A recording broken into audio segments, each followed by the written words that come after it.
Hi ladies and gentleman, I hope you are doing well. तो मैं सत्यम श्रीवास्तव आप सभी का अपने इस छोटे से यूट्यूब चैनल सत्यम श्रीवास्तव आईएएस एकेडमी पर बहुत बहुत स्वागत करता हूं और आशा करता हूं कि आप लोग अच्छे होंगे और आप लोगों की प्रिपरेशन भी अच्छी चल रही होंगी। दोस्तों जैसा कि आप लोग जानते हो कि मैंने टेलीग्राम चैनल पर ये नोटिफिकेशन दे दिया था कि हम लोग एक इम्पॉर्टेंट टॉपिक को डिस्कस करेंगे जो हमारे यूपीएससी के पॉइंट ऑफ व्यू से बहुत ही इम्पॉर्टेंट टॉपिक है और ये आपके प्रीलिम्स और मेंस दोनों को ध्यान में रखते हुए बनाया जा रहा है।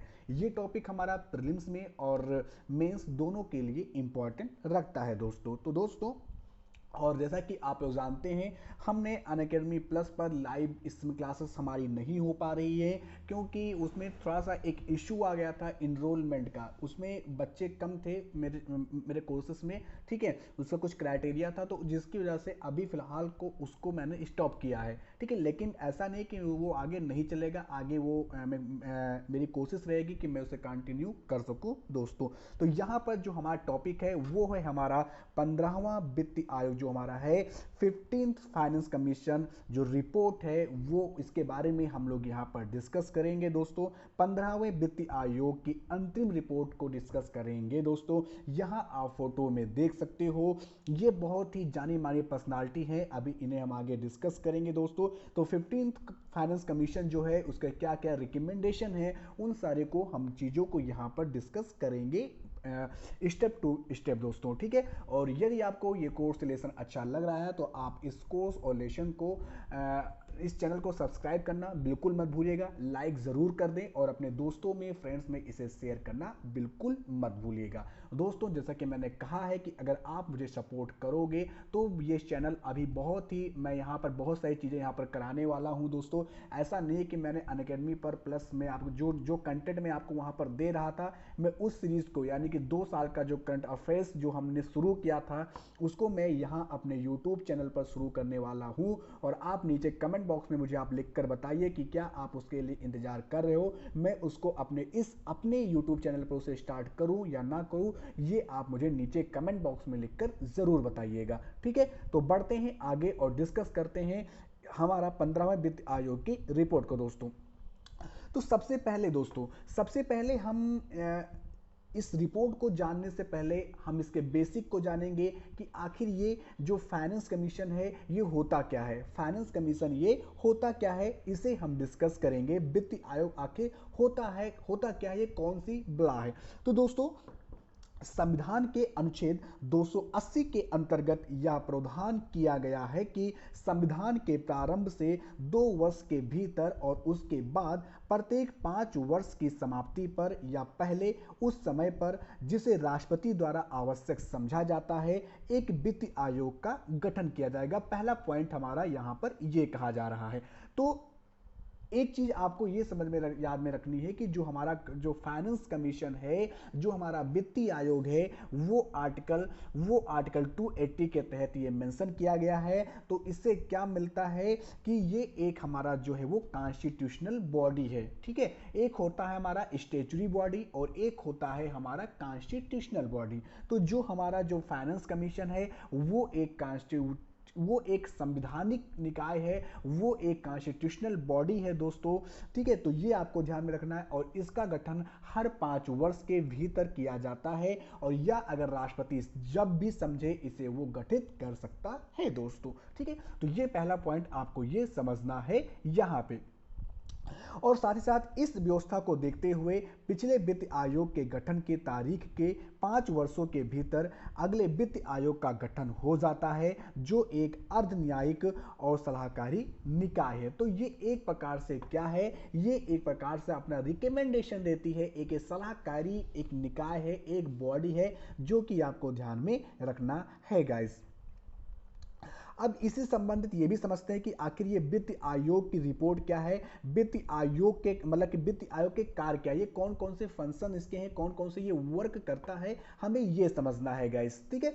तो और इसका पीडीएफ आपको मेरे टेलीग्राम लिंक पर लेट्स क्रैक विद सत्यम श्रीवास्तव पर मिल जाएगा। नीचे डिस्क्रिप्शन बॉक्स में आपको उसका लिंक मिल जाएगा टेलीग्राम का। आपको t.me की जगह आपको telegram.me पूरा लिख देना, गूगल क्रोम पे आपको मेरा टेलीग्राम लिंक ओपन हो जाएगा। तो तो वित्त आयोग के फंक्शन की बात करें तो वित्त आयोग के फंक्शन की बात करें तो भारत के राष्ट्रपति को यह सिफारिश करना कि संघ एवं राज्यों के बीच करों की शुद्ध प्राप्तियों को कैसे वितरित किया जाए और राज्यों के बीच ऐसे आगामों का आवंटन कैसे किया जाए दोस्तों। ठीक है, तो दोस्तों ये क्या करता है, ये राष्ट्रपति को अपनी सिफारिशें प्रस्तुत करता है कि संघ और राज्यों के बीच जो टैक्सेशन से संबंधित जो भी प्रॉब्लम्स है, जो भी टैक्सेशन का जो कंट्रीब्यूशन है, जो उसे डिस्ट्रीब्यूट करना है, वो किस प्रकार किया जाए, वो इस पर अपनी सिफारिशें देता है। साथ ही साथ निर्णय लेना कि अनुच्छेद 275 के तहत संचित निधि में से राज्यों को अनुदान या सहायता दिया जाना चाहिए या नहीं, ये रिकमेंडेशन देता है। साथ ही साथ राज्य वित्त आयोग द्वारा की गई सिफारिशों के आधार पर पंचायतों और नगर पालिकाओं के भी, ठीक है, तो ऐसा नहीं कि ये केवल राज्य और केंद्र के बीच में होता है, ये जो हमारी नगर पंचायतें होती हैं, ठीक है, जो राज्य वित्त आयोग होता है उसके द्वारा जो की गई सिफारिशों के आधार पर ये भी इस पर ये काम करता है दोस्तों। राष्ट्रपति द्वारा प्रदत्त अन्य कोई यहाँ पर कोई विषय, कोई निर्देश हो, उसके परिप्रेक्ष्य में भी ये काम करता है दोस्तों। तो ये वित्त आयोग के कुछ काम, कुछ ये वर्क थे जो कि आपको ध्यान में रखना है।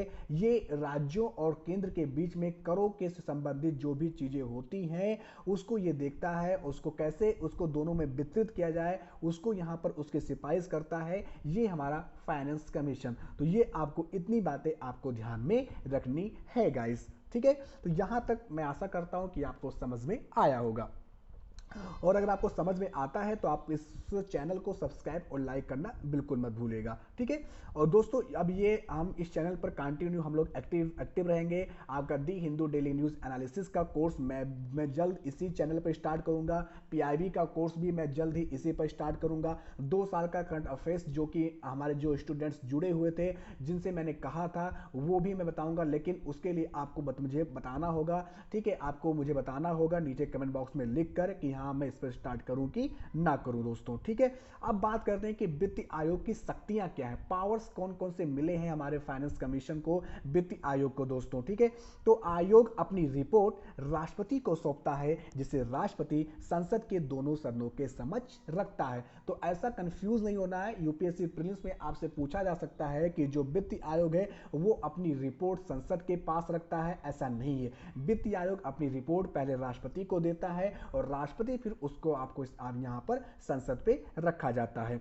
प्रस्तुत सिफारिशों के साथ स्पष्टीकारक ज्ञापन भी रखवाना होता है ताकि प्रत्येक सिफारिशों के संबंध में हुई कार्यवाही की जानकारी हो सके। तो जितनी भी सिफारिशें होती हैं उस सिफारिशों के बीच एक उसका एक एक्सप्लेनेशन, एक स्पष्टीकरण दिया जाता है कि इसके पीछे क्या रीजन था, इस रिकमेंडेशन को देने के पीछे क्या रीजन था, उसका स्पष्टीकरण भी दिया जाता है इस रिपोर्ट के साथ साथ। वित्त आयोग द्वारा की गई सिफारिशें जो होती है वो सलाहकारी प्रवृत्ति की होती है। मतलब क्या है, मतलब ये है कि जो इनकी जो रिकमेंडेशन होती है ना वो बाइंडिंग नहीं होती है, वो गवर्नमेंट के ऊपर बाइंडिंग नहीं होती है। अगर सरकार को इन्हें लागू करना है तो वो इसे लागू करेगी, अगर उसको नहीं लगता है कि इसे नहीं लागू किया जा सकता है तो वो उस रिकमेंडेशन को लागू नहीं करेगी, ठीक है। उन्हें मानना या मानना सरकार पर निर्भर करता है दोस्तों, ठीक है। तो ये आपको इतनी बातें आपको ध्यान में रखना है, इतनी बातें आपको ध्यान में रखना है दोस्तों। अब बात करेंगे दोस्तों 15वें वित्त आयोग की, जो कि पूरा ये कोर्स जो मैंने बनाया है, ये जो लेसन जो टॉपिक मैंने लाया हुआ हूं वो पूरा इसी पर बेस है, हमारे 15th जो हमारा फाइनेंस कमीशन है उस पर दोस्तों। तो पहले जानते हैं 15 कमीशन चर्चा में क्यों था, क्या है, फिर उसके बाद इनके हम लोग रिकमेंडेशन को भी हम लोग पढ़ेंगे। तो क्या है ना कि केंद्रीय मंत्रिमंडल ने 22 नवंबर 2017 को 15वें वित्त आयोग के गठन को मंजूरी प्रदान की थी। तो 2017 को इनके गठन की मंजूरी मिल गई। साथ ही साथ 15वें वित्त आयोग की सिफारिशें जो हैं वो वित्तीय वर्ष 2020 से 2025 तक के अर्थात कि 5 साल की अवधि में लागू की जाएंगी।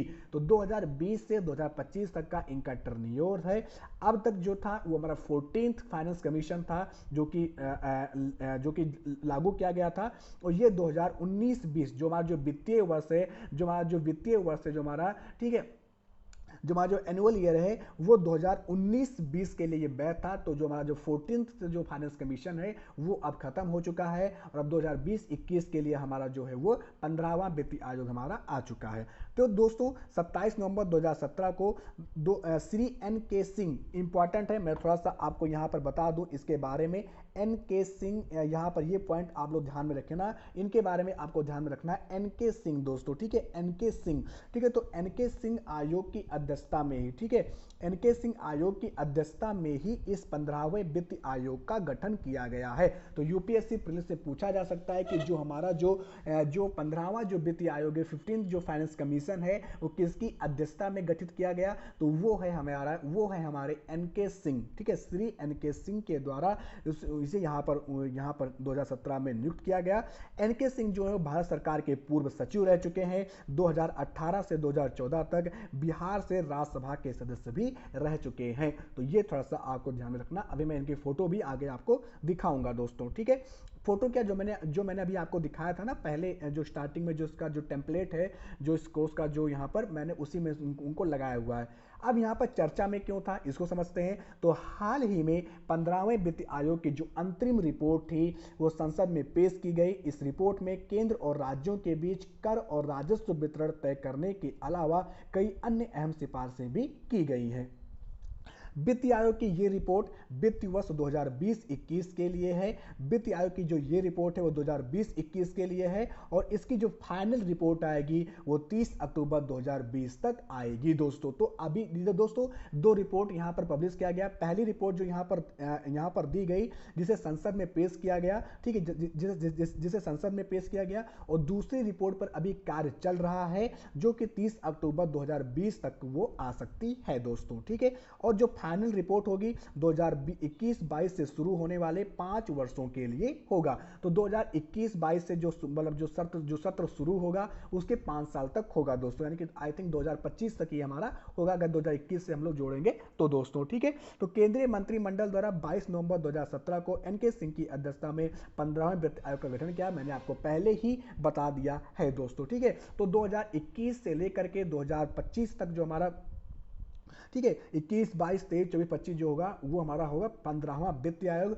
तो ये आपको ध्यान रखना है, जो 15वां वित्त आयोग हमारा अभी चल रहा है और साथ ही साथ 14वां वित्त आयोग का जो टर्न्योर था वो समाप्त हो चुका है, ये भी आपको ध्यान में रखना है। अब यहाँ पर डिस्कस करेंगे इनके कुछ महत्वपूर्ण सिफारिशें जो कि बहुत ही इंपॉर्टेंट है हमारे मेंस के पॉइंट ऑफ व्यू से और हमारे प्रीलिम्स के पॉइंट ऑफ व्यू से भी इंपॉर्टेंट है दोस्तों।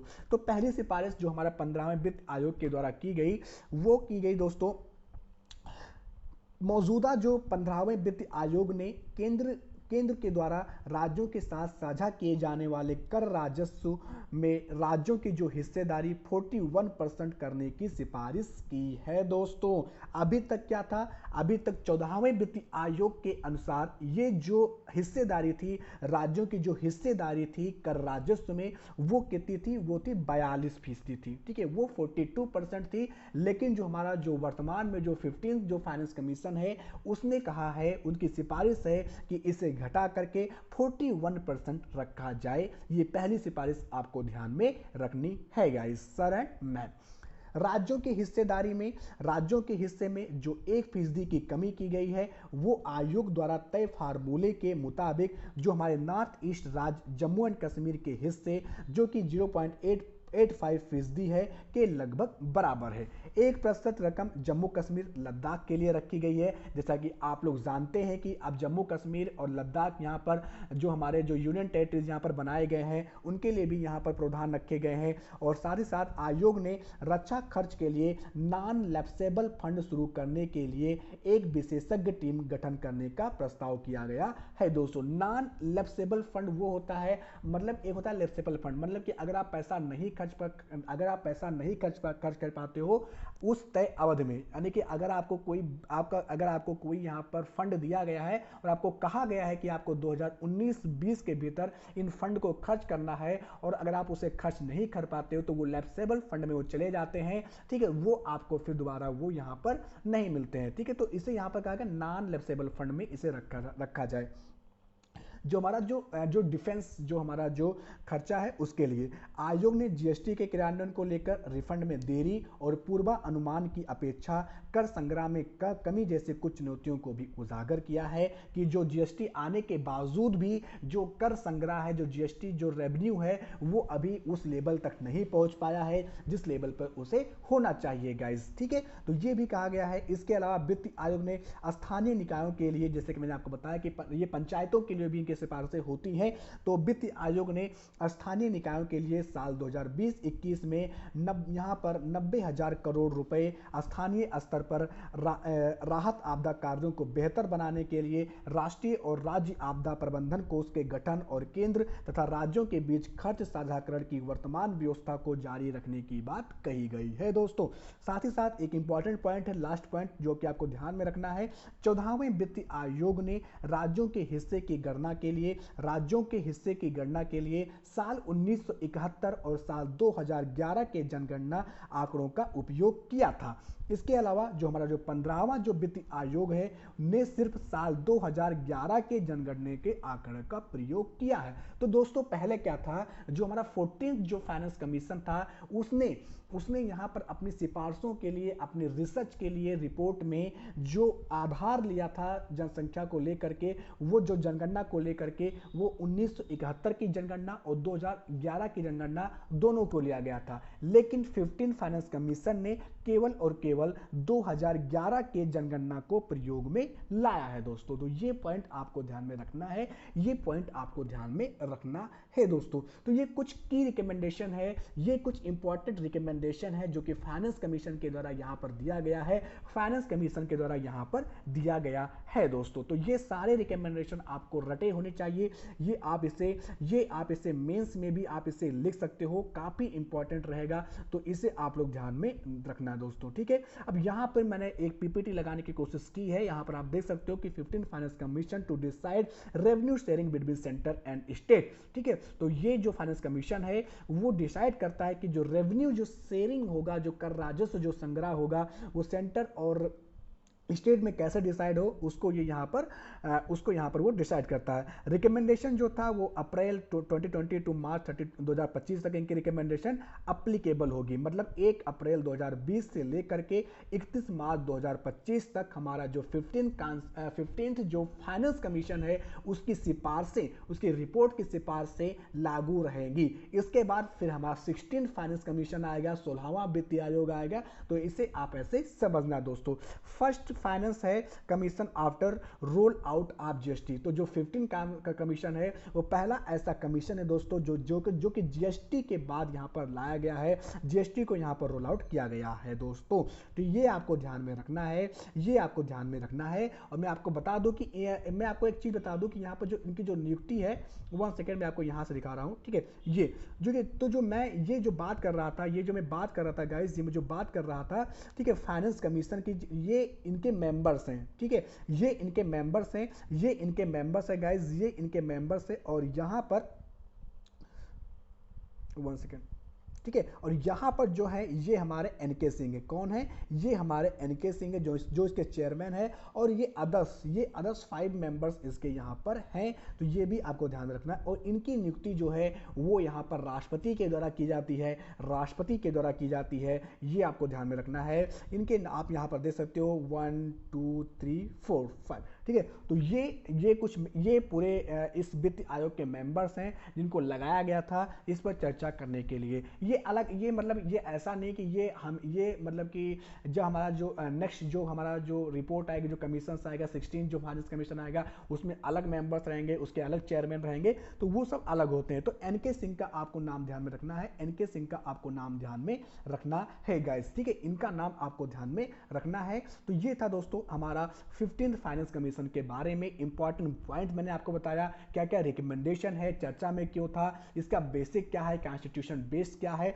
ये सब सारी चीज़ें मैंने आपको यहाँ पर बताई दोस्तों। ठीक है, तो दोस्तों ये छोटा सा सेशन था हमारा 20 मिनट का, जो कि 20 मिनट में हम लोगों ने काफ़ी चीज़ें डिस्कस किया। और अगर आपको कोई पॉइंट अगर आपको समझ में नहीं आया है तो आप नीचे कमेंट बॉक्स में लिखने के लिए स्वतंत्र हैं, आप लिख दीजिएगा, मैं आपको नेक्स्ट वीडियो में आपको मैं उसे एक्सप्लेन कर दूंगा। तो दोस्तों आप सभी का धन्यवाद जो कि आप लोग यहाँ पर आए, और जितने भी लोग अभी देख रहे हो बाद में देखोगे, इसको दोस्तों इस चैनल को सब्सक्राइब करना, अपने दोस्तों फ्रेंड्स रिलेटिव्स में इसे शेयर करना बिल्कुल मत भूलेगा। ठीक है, ताकि ये और भी लोगों तक पहुंचे, और जो ये चैनल है छोटा सा, ये और भी ज़्यादा प्रमोट हो सके, ताकि मैं आप लोगों के लिए और भी कुछ बेहतर चीज़ यहाँ पर दे सकूँ दोस्तों। ठीक है, और शेयर और लाइक ये तो आप बिल्कुल कर देना, शेयर और लाइक। और ये दोस्तों मेरा टेलीग्राम का जो लिंक है ये मैंने आपको यहाँ पर दिया है, ये टेलीग्राम का लिंक लेट्स क्रैक विद सत्यम श्रीवास्तव, इसे आप ज्वाइन करना, या सिंपली आप लिख देना लेट्स क्रैक विद सत्यम श्रीवास्तव, आप मेरे टेलीग्राम लिंक पर पहुंच जाओगे। या ये लिंक है, मैं आपको नीचे लिंक दे दूंगा, लिंक दोस्तों यहाँ पर t.me जो लिखा हुआ है, आपको telegram.me ये वाला लिखना है,